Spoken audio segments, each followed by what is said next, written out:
McKy. Illustrated by Pablo Bernasconi.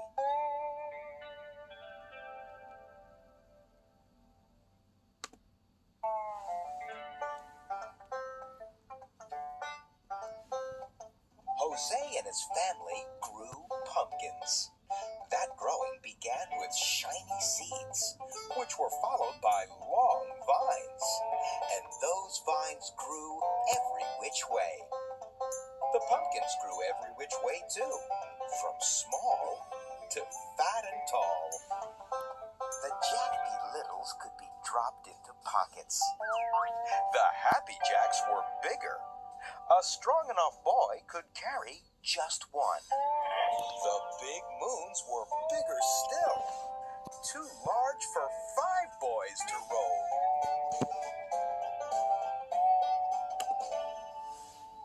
Come fall, Jose and his family would gather the pumpkins and collect the vines. Then, 2 trucks took the fruit to faraway cities. Some were hollowed and carved, and some were saved for pies. But before the trucks took the pumpkins, Jose and his family saved a few. They needed the seeds. When it came to saving pumpkins, Jose's father always said, "Save only the best and sell the rest." So, Jose and his brothers hollowed the best pumpkins and saved only the biggest, brightest seeds.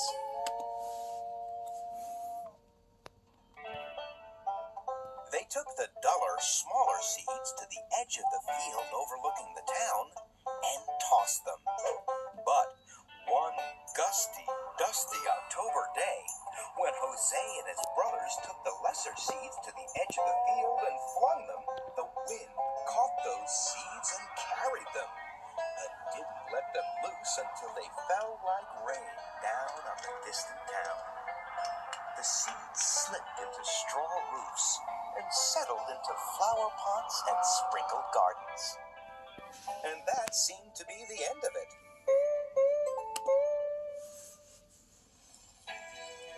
But the next spring, rain awoke those small seeds, and plants began.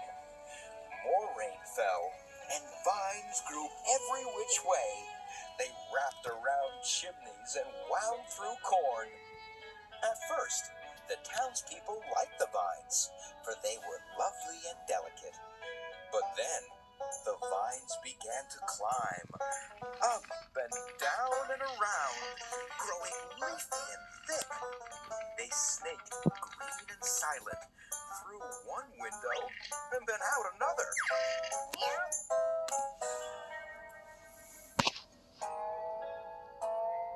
Then, fruit grew, and grew, and grew, every which way.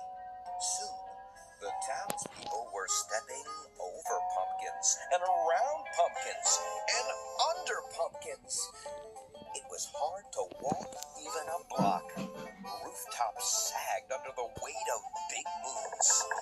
Fences fell, and when the wind blew, one had to dodge Happy Jacks and Jack-Be Littles falling from trees. "Nothing is worse than pumpkins," groaned the townspeople.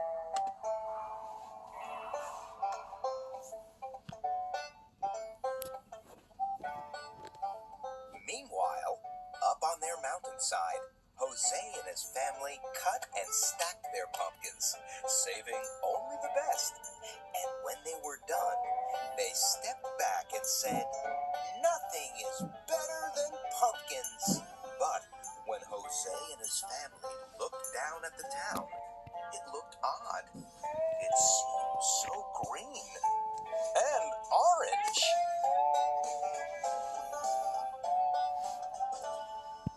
Since their field work was done, and because Jose and his brothers were curious, they walked to town the next day, where they saw more vines and pumpkins than they'd ever imagined. They remembered the gusty, dusty day that they'd scattered the seeds. "It is our fault," whispered Jose. "We must do something," whispered his brothers. We rest for now, whispered Jose.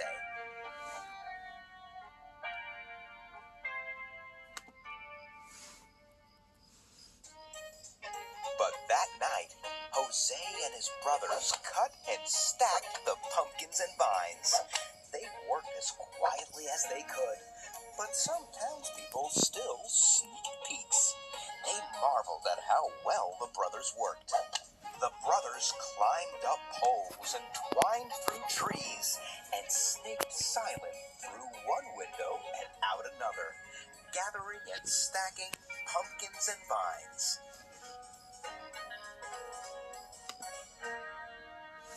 When the townspeople awoke, they discovered a mountain of pumpkins and a hill of vines and a mound of tired brothers.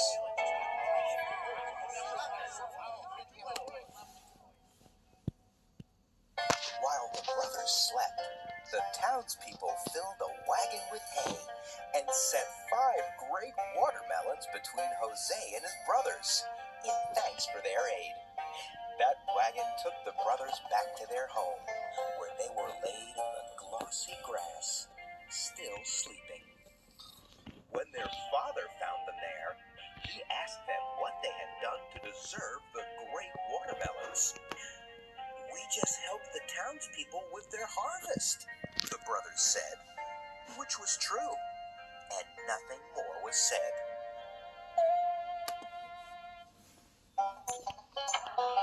Down in the town, 5 trucks came for the mountain of pumpkins, and the townspeople were given a grand sum of money for all that fruit. Nothing is better than pumpkins," they said. Much of the money went toward a feast held around a bonfire made by burning the hill of vines. It was decided then that the rest of the pumpkin money would be spent to carve a statue of the 5 mysterious brothers who had made a mountain of pumpkins.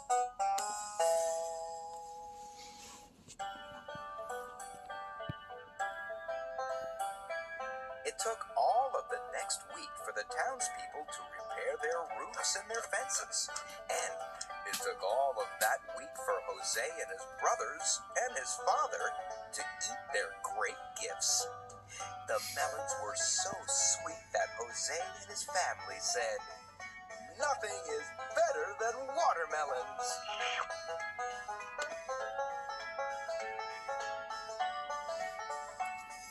"Be careful with the seeds," Jose's father said. "Our field grows pumpkins, not watermelons."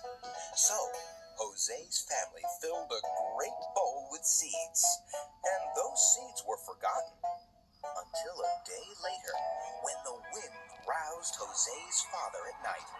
He feared that some of those watermelon seeds might be blown into their field.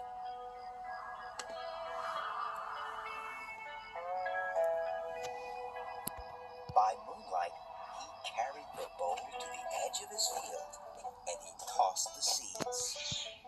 The wind caught those seeds and carried them, and didn't let them loose until they fell like rain down on the town.